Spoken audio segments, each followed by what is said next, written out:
Okay, day 145 of One Brotherhood, part 2. I would like to dedicate this to Ed Martin. They call him Eagle Ed Martin, and I'm not sure why, but he's the chairman of the Missouri GOP. I just saw him give a rather spirited defense of explaining James Clapper to McCabe's history of wiretapping in the U.S., so I thought that this would be good to send to him. Believe it or not, Mr. Martin, we're going to talk about 4 Awan brothers and 2 wives of the Awan brothers that form a sort of Awan brotherhood here in the U.S. They have expertise in wiretapping and cell phone tapping. They have a brother who's arranged White House visas, so we have one of the brothers going and setting up visas for everybody. We have members of Congress setting up top secret access for these 5 Pakistani nationals. So I believe they are directly related and trained by Andrew McCabe. The quick news of today is, Merkel, Trump saying we have something in common, being wiretapped, brought down the House as far as, a laugh. I just wonder if Trump knows about Secret Service prowler teams. Now, is that something I made up? No, I think if you look at Carol Leonig, it's Leonig, she's a Pulitzer Prize winner for the Washington Post. Just Google Carol Leonig and prowler teams, Secret Service prowler teams. Basically, the idea is to protect the president. This is proactive protection. So we'll have these prowler teams rather than protecting the president, going with the president or the protectees of the family. They go out into the night and do surreptitious entry and so forth and try to foil plots to kill the president. Sounds like a good idea, but that's also ripe for the president, the current president, using those teams, or let's say a protectee like Hillary Clinton using those teams to prowl at night into their competitors, their candidates. So that's the question for today. Do you know what a prowler team is? Lots of wiretap in the news today. This is the ex-CIA officer saying Trump was wiretapped. Here's Gomer saying we'd like more information. This is Louis Gomer saying we'd like to investigate these Awan brothers for wiretapping.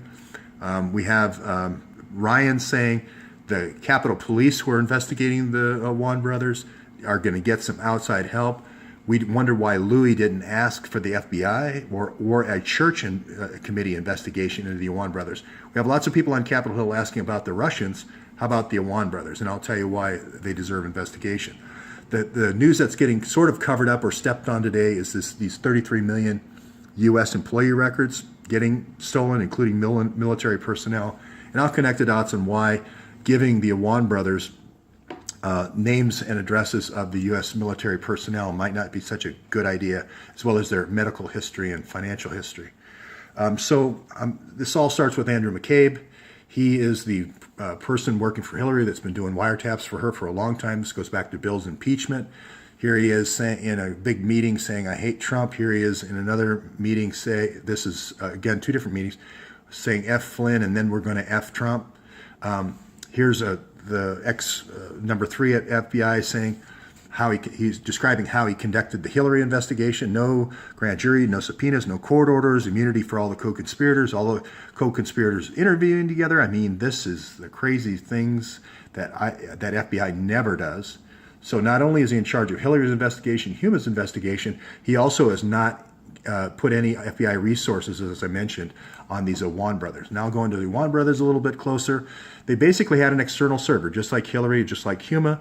They worked for Democratic congressmen that were on all these key committees. So they saw all their email, they had their passwords, and they're sitting on the House Permanent Select Committee on Intelligence, Homeland Security, and Foreign Affairs. They also had diplomatic passports. So they had White House issued diplomatic passports, which is odd for IT guys. They have the server logs have not been published, their phone records have not been published, and the pictures of the server room for when 20 congressional burglaries happened have not been published. So the Capitol Police are not really pursuing this very difficult. The Daily Signal came out with an article connecting these staffers to a Hezbollah money funnel, to Gulen, to terrorist ties in Turkey and Iran for the Pakistan to Turkey drug trade. And these Awan brothers only work for Democrats. They only work for 31 Democrats, and they only work for the Democrats where Debbie Wasserman Schultz made the recommendation for the hire. It's almost like she set these people up, the Democrats up to be money funnels, and then paid them back with DNC contributions when their campaigns came up. Here's $4 million that the Awan's received. These are articles citing how current investigations are ongoing by the Capitol Police. Here's Jackie Spear with congressional letterhead asking for top secret secure compartmental information at the behest of Debbie Wasserman Schultz. And here's the incident that broke the case. The mother said the three Awan boys imprisoned her at this house in Springfield, Virginia. They said that she said that they could hack her cell phone. They'd come over and threaten her with things she had said on the phone to other people trying to get away. She said that the brothers came over and ransacked the house and grabbed their father's laptop, and that they were sending money offshore to the Pakistan government. So she said that, not me. Here it is. I was held in captivity to access offshore cash. I believe they're connected to this Sadiq Mateen. I'll connect the dots on that later. I believe their father, who they said died, which I believe is Pir Mohammed Shah, is actually a DynCorp trainee for military police in Pakistan. Okay, who are they a little bit more? Well, they were all, Abid, Imran, and Jamal all were paid about three times what normal congressional staffers are paid. It's hard to have somebody come up with a story about how they saw them there or ever came in through the door. No pictures. They also owned this Nanoset Technologies company, which was selling routers and switches to the U.S. government. It's a government contractor. I'll show their business listings. They seem to be deleted now in the state of Virginia. Excuse me. The wives also ran this mortgage company and these two car companies. The boys ran this car company. The other wife ran this car company. They almost seem like CIA proprietaries to get people coming into the country and doing work, cars and housing without any follow-up, any footprints.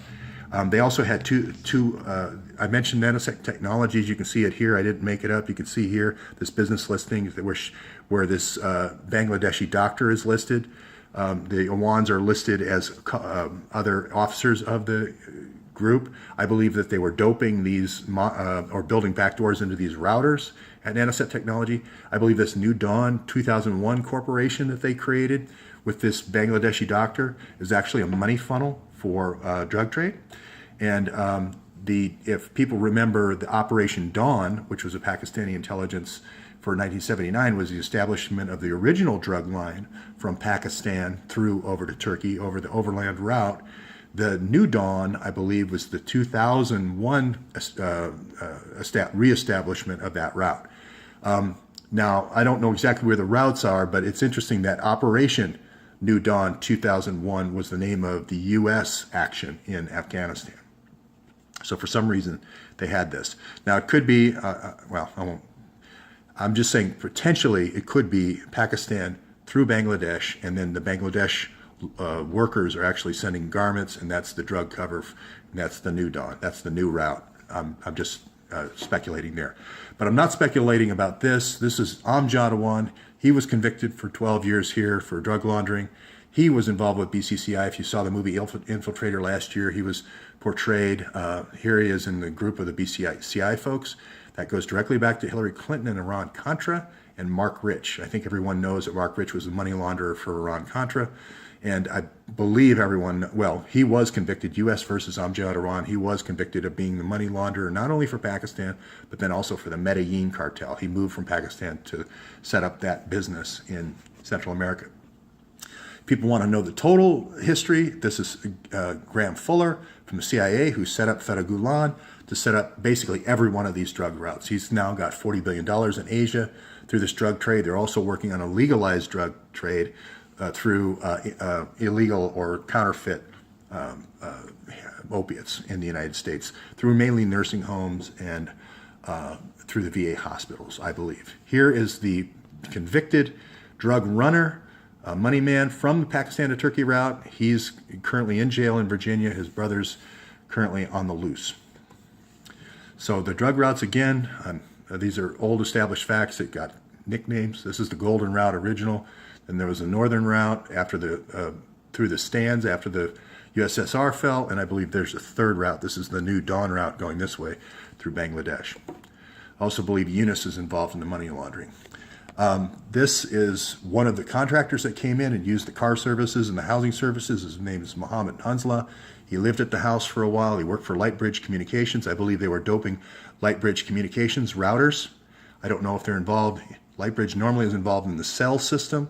So I believe the cell system in the U.S. may be compromised, but I think they also had a corporation to work with servers. So I think the servers were compromised. Here's Dennis Kucinich saying I was wiretapped in a congressional office.